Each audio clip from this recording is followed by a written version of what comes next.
Welcome back to the Highline Herd. I'm Shelby. And I'm Skylar. And we're going to be covering wintertime horse ownership.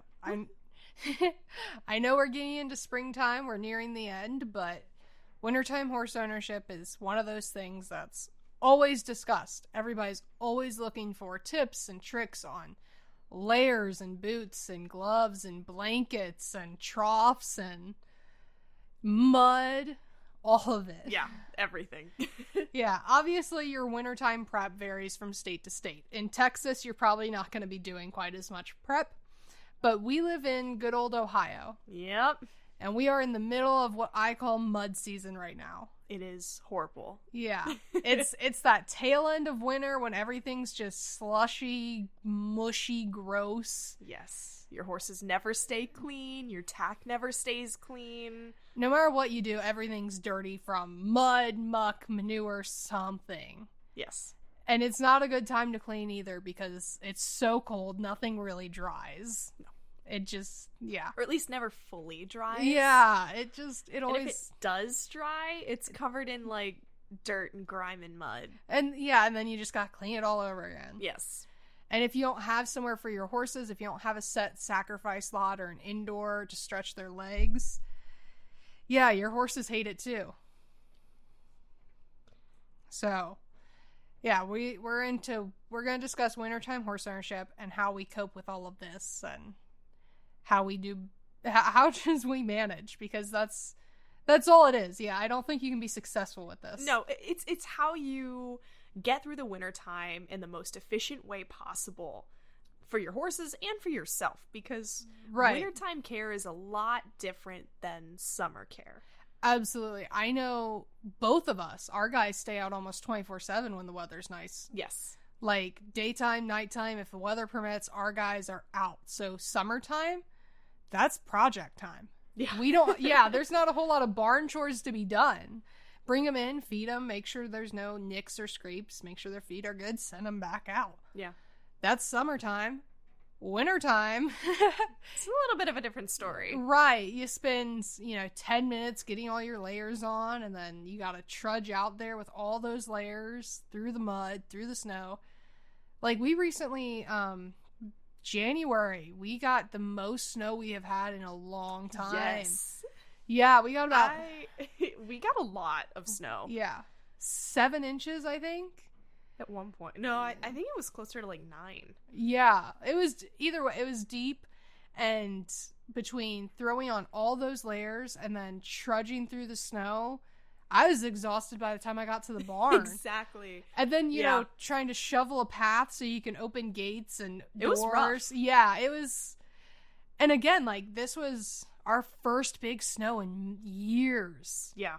All of our winters have been so mild. Well, let's talk a little bit about, like, what we put on when we go out there. Yeah, let's go ahead and cover the layers. Yeah. Like, I am a huge supporter of Carhartts. I love their bibs. I love their coats. Okay, yeah. Yeah, I can't help it. The canvas, really, like, you would have to, like, climb in a pond to get wet when you're wearing Carhartts. Mm-hmm. So they do great with the mud and the muck. Bibs are great. Honestly, I encourage you start with a good pair of socks and bibs. Wool socks. Yeah. Yeah. Because I know, depending on the temperatures, I might take off my coat and just, be in a sweatshirt and my bibs. Exactly. My bibs help keep so much in. So, the biggest thing when you're doing winter, layering, and this goes for no matter your outdoor winter activity, whether you're hiking, doing barn work, whatever, remember, if you start out a little bit chilly, that's good, because you can always de-layer. You can always put more on if you need to, but if you're a little chilly, you're going to warm up doing all that labor. Exactly. And so being a little chilly is not a bad thing. Now, we don't want numb hands. God, finding good gloves. Well, yeah, so that's the big thing for me is my hands. They get cold really quick. I have a bunch of leather gloves, and I have insulated and I have uninsulated, and then I have just plain leather gloves. The ones that I really like, and they don't have a brand name or anything, otherwise I would recommend them. They got kind of like a fleece lining on the inside, and it's very very nice for keeping that heat trapped in. So on those really cold days when it gets down to like the negatives, and your gates and clips and everything, you're like, can you unfreeze? You gotta carry water buckets. Yeah, right. No, I definitely go with those. So you kind of went over your Carhartts and stuff. I sometimes wear my Carhartts out if it's really, really cold. I run into the problem where I get overheated very quickly when wearing Carhartts. So... And that's why I just do my bibs. Like, I very rarely wear my Carhartt coat. Yeah. It has to be really cold for me to put that sucker on, because otherwise I get hot. Yeah. And you're only taking care of, 2 or 3. I've got 6. Yeah. So. You're out there a little bit longer than I am. Yeah. Yeah, but no, I go with just wool socks, a wool hat if I have it, or just one of my beanies. Carhartt, funny enough. And then my gloves. Sometimes I will wear thermals underneath if I'm just going to be wearing like a sweatshirt. And long johns and thermals are a must. Yes. Even if I don't throw on my bibs, if it's cold enough, I'll throw those on under my jeans and whatnot, because they just help keep so much in. Well, and even so with getting Sundown, I got him right in the cold snap of all the January weather, which was wonderful. But, it wasn't at least that your bad. Driveway was clear by the time you came. Yes. Yeah, that was... For a minute there, like, gravel driveways were just ice skating rinks. I mean, 9 inches of snow on a gravel driveway, and we plowed it, and then it froze over again. It was just ice. So we got that sorted before the hauler came and brought Sundown. But, no, I got a pair of snow pants. So they're like skiing pants. I got them on Amazon for like $20, right? And I was like, I'm just going to give them a try. I'm going to get some extra lawn johns, put them on like underneath. Right. And, you're not out a whole bunch of money, right? I swear by these pants, okay? Like, I am not going back. Like, forget about Carhartts for a minute, okay? Carhartts are a little bit expensive. They are. They're definitely pricey. But, I mean, it's one of the few things, like, so much anymore, I think a lot of things are overpriced. Yeah. Carhartts, I will say, you get your bang for your buck. You do. No, you definitely. And they last. If you take care of them, they last. And I'm hard on stuff. Yeah, I know. Yeah, right. And I'm short. So every one of my Carhartts drag the ground. Not a single one of them actually sit, by my ankles or anything. And I have yet to fray or thread the edges. Yeah. No. But again, but my biggest thing with Carhartts is they're so bulky. So if you've got something like the snow pants where you just throw long johns under them, there you go. Well, it's the bulkiness, and it's also the weight of it. Because they are that thicker, sturdier material, it weighs a little bit more. They're great for doing chores, but if you actually want to ride or do like a lot of bending and squatting, they're not your friend. They're a bit restrictive. Yeah. Well, and my issue with my Carhartts, they're a little bit too small because I got them about 4 years ago, and I've gained weight since then. So I can't bend over past, like, my waist. It's kind of funny to watch, but not comfortable at all. So that's why I got those snow pants to try out, and I have been amazed. I can wear a pair of leggings or lawn johns on. I can wear, like, pajama pants, jeans, and then the snow pants. It's definitely nice being able to layer your clothes. Exactly. So that's probably the biggest thing in winter is, can you layer? Mm-hmm. Because I've only got, when it's really cold like this, I've only got 2 pairs of boots I cycle through.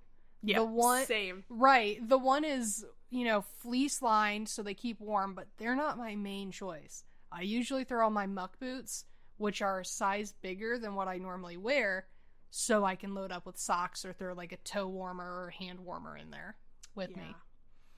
Hand warmers are lifesavers too, just to keep in your pockets. Oh, I keep them in the barn, in the truck, in the house. Like, they are so nice to have on hand for whatever you're doing. Like, if you're cleaning buckets and just need a quick way to warm up your fingers real quick before you do the next one, grab yourself some hand warmers. Like. Or you could just do what I do and just suffer. But again, it's indifference of, how many are you taking care of? Yeah. I'm scrubbing, 6 times 2 is 12. I'm scrubbing 12 buckets, dumping 12 buckets. Yeah, I'm doing 4. Right. So And then there's troughs. Like, my troughs need drained, but they may not need scrubbed. Yours might need scrubbed and drained. Like, yeah. It's all about what you do, what you handle, and like there's a nice difference, right? I have more horses under my care than Sky does, and so my needs and what I have to achieve is a little bit different. I'm out there for 2 hours, 3 hours sometimes doing chores. So for me, Carhartts are my main choice because I need to be out there a long time and I need to stay warm. But if you're rushing through the chores like you are and it's just a quick, couple and done. Yeah. Well, and a lot of it goes into prep work, what you do beforehand. Oh my, yes. I definitely like to have the barn set up so my horses, they stay out for most of the time.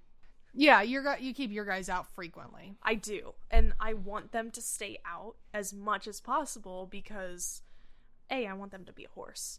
I like to keep my guys out on the pasture as much as possible.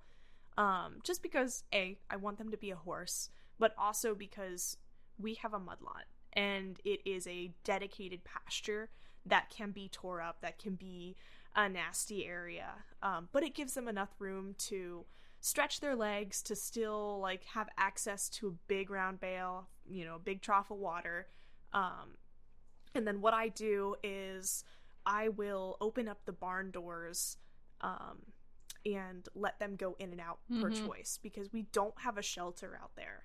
So if it does start raining, like what it's doing now, and drizzling and all this weird, crazy weather that's not snow. I was going to say, welcome to Ohio, where we get some weird combination of rain and snow and sleet and hail, and we get all 4 seasons in a week. Yeah. Yeah. Because it was just like 60 degrees the other day. Yeah.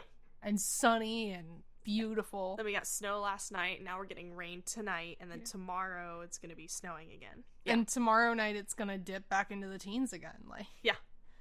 We never know what's going to happen, so we just kind of like stick through it all. And it's truly like just eyeballing the weather app. Yeah. I check the weather app so many times throughout the day, just because I might look at it in the morning and be like, oh, yay, they can go out tonight. And then I might look at it while I'm serving dinner and I'm like, crap, they're in. Yep. So, yeah. Hence why I like doing the prep work and having everything set up nice and neat. There's so much prep work. Get and go. So, in my barn, I have a goat I got for one of my horses as a companion before the rest of them moved in. But my goat he doesn't have his own designated spot. He can't stay in the stall with the horse right now. So, he's currently blocking access to my hay barn and my shavings. So my version of prep work is bringing in hay and shavings to the main barn, finding an out-of-the-way spot for it all to sit and store till this season's done with. Yeah. Because otherwise I'm going to be trekking through the mud to go all the way around the barn. And then, get stuff out. Right. And then, it's mud, so you sink and get stuck. And with my luck, I'd get like 3 bales of hay covered in mud, and that's a whole lot of money wasted. Oh, God. Yeah, horses are picky eaters. They don't want muddy hay. No. God forbid. Sandy hay. Right. They eat grass out of the dirt, but if their hay is just a little bit dirty. Or a little bit wet. Yeah. Yeah. But, layering is important. Prep work is important. Getting ready for the winter, making sure your gear is good to go to keep you warm. Making sure your horse's gear is good to go to keep them warm. Making sure, if you don't have a space set up for them to go, well, how are you going to turn them out in the winter? Exactly. Are you willing to let them tear up a spot of your pasture? Are you willing to segment something off? Do they have run-ins? Do you have an arena you can turn them out in for a couple hours? Yep. There's so much to consider when you have horses, and there's so much more, I feel like, to consider in the wintertime. Mm-hmm. Oh, 100%. And even, if the horses aren't even on your property, if you're considering boarding or you do board somewhere, think about what those boarders offer. Do they have pasture for the wintertime? Do they have a sacrifice lot? Do those lots have, shelters from the wind and the elements? Or are they going to be kept in a stall and maybe turned out in an arena every once in a while? Right. What does it look like for them? And how do you keep your horse enriched, happy, and healthy? Exactly. And it's definitely hard. This is one of the hardest seasons to own a horse, probably, because I mean, yeah, in the summertime we have flies, and again, we are speaking from the perspective of Ohio. We are speaking from the perspective of a state both of us have lived in and grown up in our entire lives.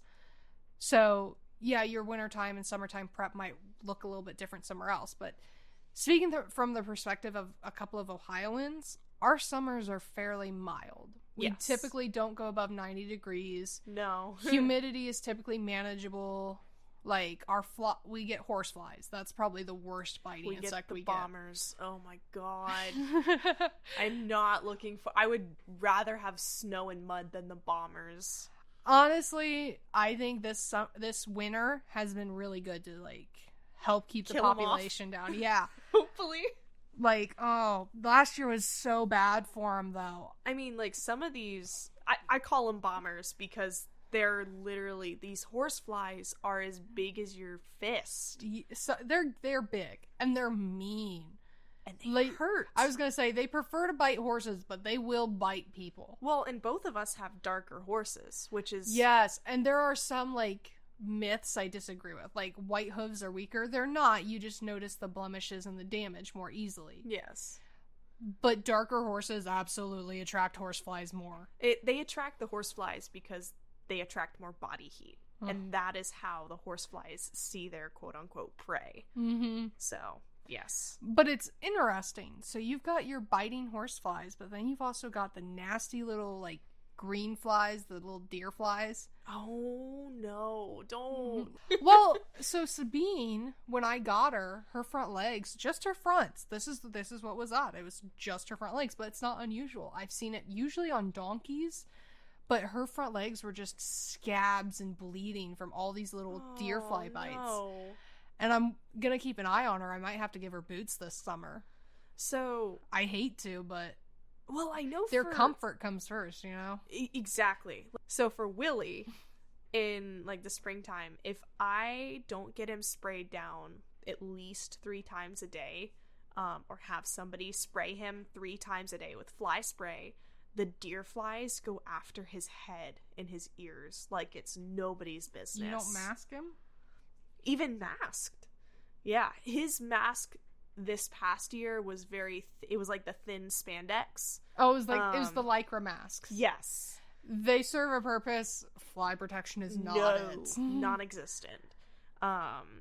Plus he kept rubbing it off too. Like, he rubs off any fly mask that I put on him. So most of the time he is without a fly mask, which I think it just comes down to a vision thing. He likes to see everything and he'll put up with the flies. So you might just need to start. So what I did this past summer was I smothered my guys in SWAT because that's how bad all the biting flies were for a hot minute. That's what I ended up doing. I just it helped a little bit. But bellies, udders, sheaths, ears, SWAT. Just drowned them in it. Yeah.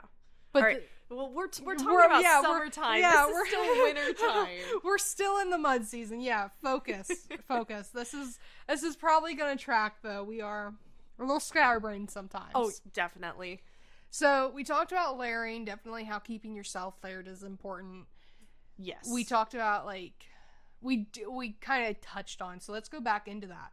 When you're preparing for winter, yeah, you and your gear needs to be good to go, but also how's your horse going to manage?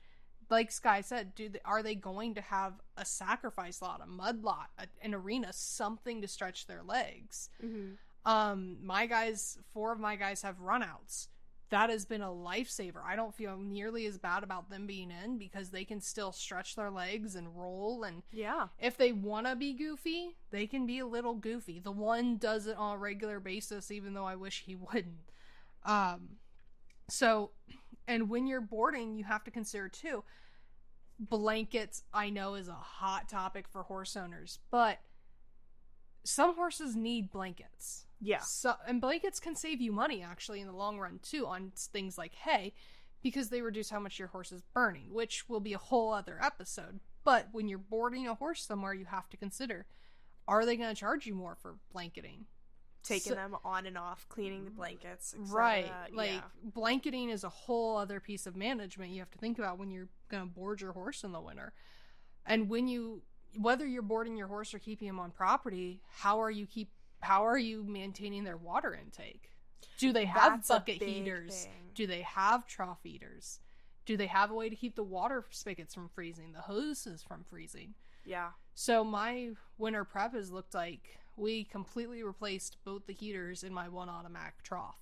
And that water is like, you could stick your hand, it could be -5 degrees. I can comfortably stick my hand in my water trough. Same. And it stays a nice, comfortable temperature. My hand isn't going to go numb. Yep. Which means the horses are going to drink it more.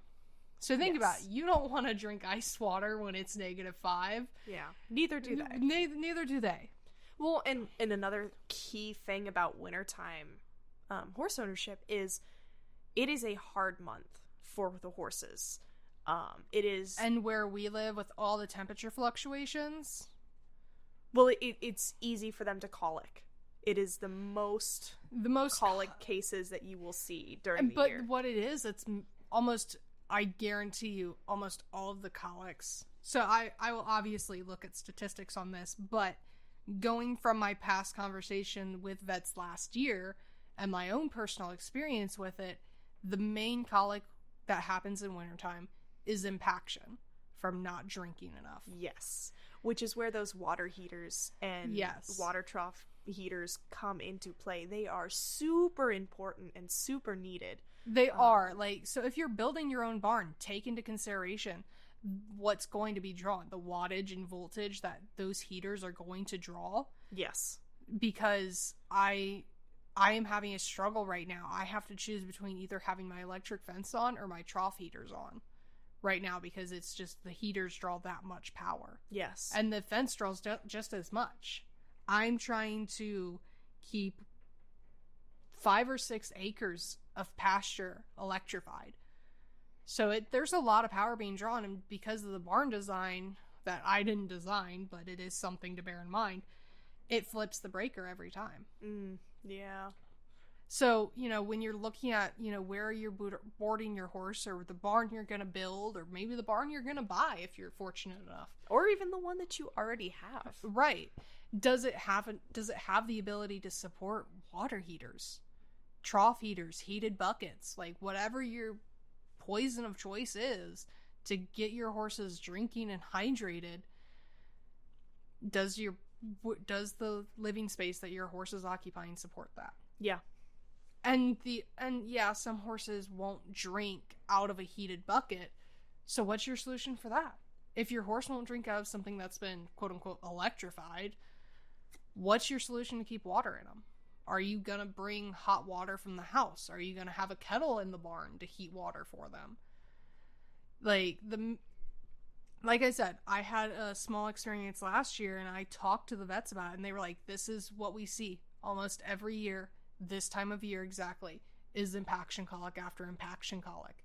Yeah. And it's perfectly preventable by making your horses drink more, which is possible, despite the saying you can lead a horse to water, but you can't make them drink. Absolutely, you can. You just have to find what works for your horse, which is all what horse ownership is about. Yeah. What works for you and your horse. Yes. Because, again, like I said in the last, episode, every horse is different, every person is different, and every pair is different. And every situation is different. Some horses and some owners don't have the ability to have a nice, fancy barn. No. So how are you keeping your troughs insulated? How are you keeping your troughs thawed? Because some horses won't drink out of an ice-covered trough. They don't want the broken ice chunks brushing their nose, or they won't break through the ice themselves. Yeah. So are you putting your trough inside of another and stuffing it with hay, manure, styrofoam, whatever to help insulate what's thawed? Or are you dragging out, a solar generator to run a trough heater? What are you doing to maintain your horse's access to water? Because it's silly to act like every horse owner has access to a nice barn with electricity and all these amenities. Yeah. Owning horses is tough. It's pricey. And we all have them how we have them, what works for us. Yep. And that's different for everybody. There's no shame in whatever your situation is, as long as you and your horse are happy and healthy. Yeah. So I know, like Sky said, her preference is her guys live out 24/7. That's my preference as well, but I don't have the facilities to do that. So right now I keep my guys rotated on runouts, and I have a very small space I call a mud lot, but it is so shoe sucking. I am very reluctant to put them in there. Because your guys have shoes, right? 3 of mine have shoes, yeah.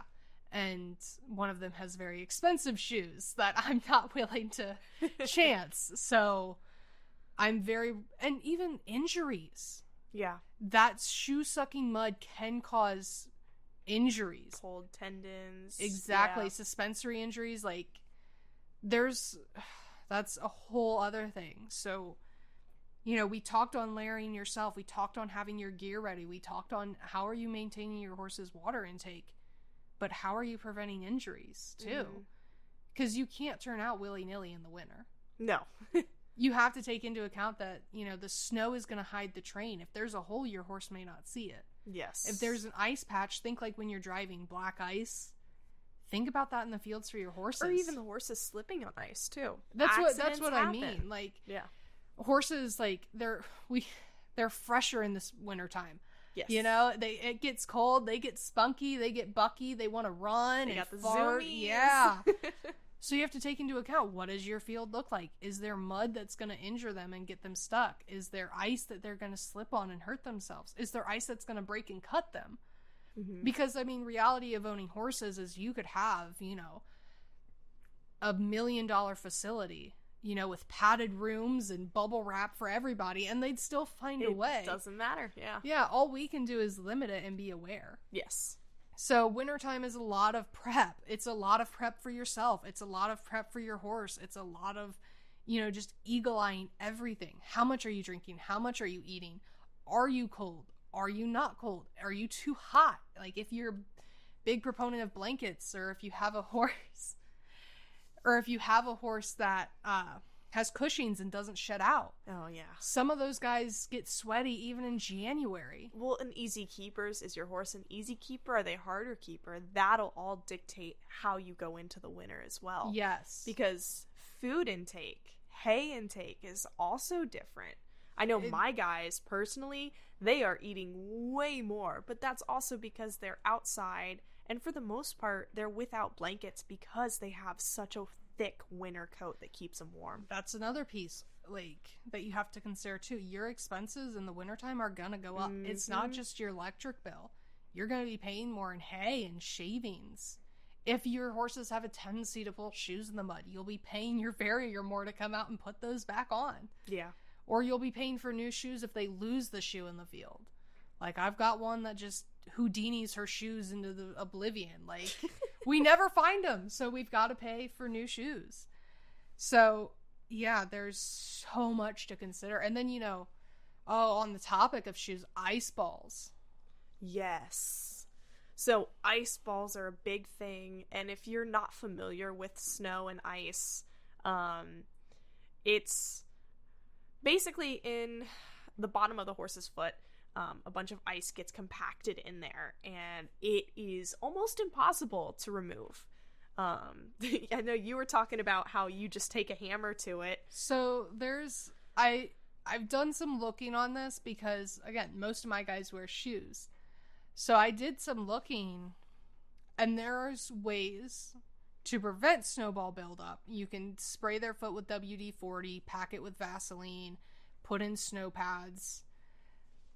But all of those are very temporary. Yes. If you're out in the snow or your horse is out in the snow for long periods of time, it's not going to matter. You're going to have to either get off and reapply, or, you know, you're just going to have to be aware and pick out those ice balls. So, yeah. You can use... So, I figured this out works really well.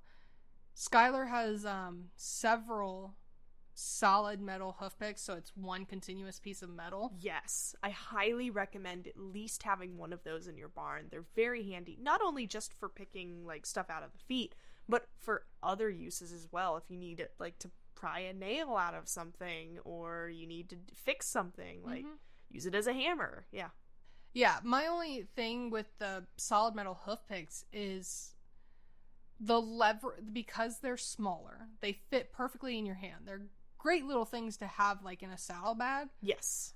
I don't like the leverage on them. So if you have arthritis or a hand injury, they're probably not your best choice for dealing with ice balls. Even though they'll hold up to the abuse, they're probably not the best pick. So what I found works really well is I take a claw hammer and very, very gently you use the claw side of the hammer and you kind of swing it very gently and it picks and knocks and breaks up the ice in their foot. And then once it's broken and loosened up, it usually just falls right out. Mm-hmm.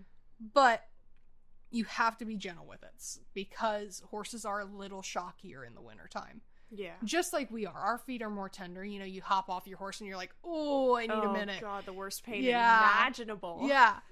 So that's, especially a horse with arthritis, yeah, you can be prone to that. Yeah. Well, and too, for me and my guys, what I noticed, especially January, when we were getting the heavy snow, and it was that packy snow, yeah. Yes, it was the type of snow that once it fell, it turned straight into ice, and it did not melt at all. No, it took us a good several weeks to be fully rid of it. So with my guys, what I was doing is I was keeping them in overnight. So I would let them stay out during the day, and then once the sun set and the temperature started dropping really low, I would bring them in. When I brought them in, I would clean out their hooves, Mm-hmm. but every time it was probably a 20-minute ordeal of just trying to pick the ice out of their feet.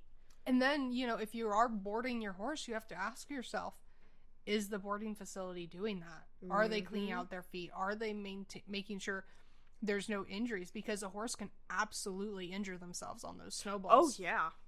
Yeah, Mm-hmm. I mean, like, some of the snowballs that I took out, they were bigger than two of my fists. Right. Yeah. Like, and your guys are barefoot. Yes.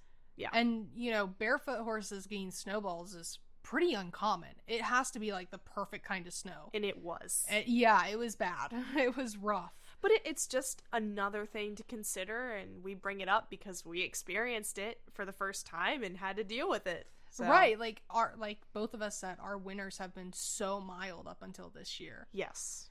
And so, you know, snowballs and dealing with all of that wasn't something we've really had to do much. No. But, because most of the time the snow would just melt right away, or it was that super powdery, fluffy stuff. Yeah, it didn't pack. Yes. Like this snow truly did, like, fell and packed.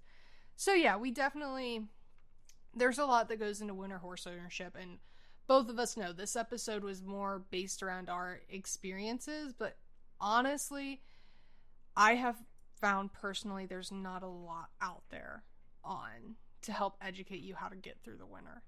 It's all, you know, experiences and, you know, either personal experience or hearing it from somebody else. Yeah.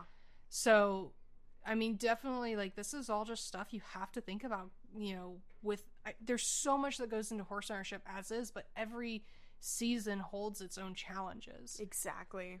And the winter is definitely, like, you have to consider, you know, your horse's turnout, your horse's water intake, you know, how are you going to stay warm? How is your horse going to stay warm? Are they going to have access to a shelter? Are they going to be stalled? Are they going to wear blankets?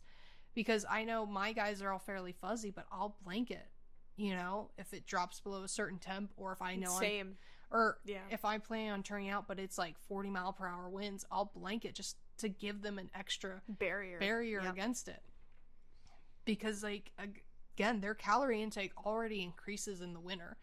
If you can give them a helping hand and help limit what they're burning, even better. Yeah. So, I mean, there's so much we have to think about and prepare in winter. From our own selves to our properties to our animals. There's so much to consider. Yep. So, we know this episode was more personal. A little bit sporadic. Yeah. But, you know, it's all things to think about and food for thought, and all things we'll delve into more in other episodes. We'll have an episode dedicated to blanketing. Yeah. We'll have one, you know, talking about water intake, because regardless of the season, these suckers need to drink, and sometimes they don't want to. So, you know, we have to, how can we encourage that? Yeah, tips and tricks on how to get your horse to drink. Maybe if you're camping at a different place, the water's different, or... the amount of horses I know that refuse to drink because the water's different. Yes. exactly. Even if it's the same buckets they've had, the water's just a smidgen different. So they're like, I'm going on a strike. Yes. I'm turning into a camel. But yeah, we'll dive into a bunch of different things, and if there is ever anything that you guys want us to focus on too, we can do that as well. Oh yeah, we're 100% open to ideas, because that's all horse ownership is ideas and figuring out what's best for you and your situation and your equine. Yep. Because again, I have, out of all the animals I've owned, Sabine's the first one that I'm like, crap, I might need to buy fly boots. Like, or, you vet wrap their legs, which isn't a great long-term solution. Vet wrap is fairly hard on the tendons and everything. Yeah. So, yeah, that we know this episode wasn't necessarily the cleanest, but it's all important things you have to think about as a horse owner. All considerations. Yeah. Yeah. And better to, not experience it yourself. It's better to learn some of these things by listening and reading and researching. Learn from other people's mistakes, yes. not your own. Yes. If it's your own, it can get quite costly. Yep. So, thanks for listening in. Yes, thank you guys. We'll see you next time.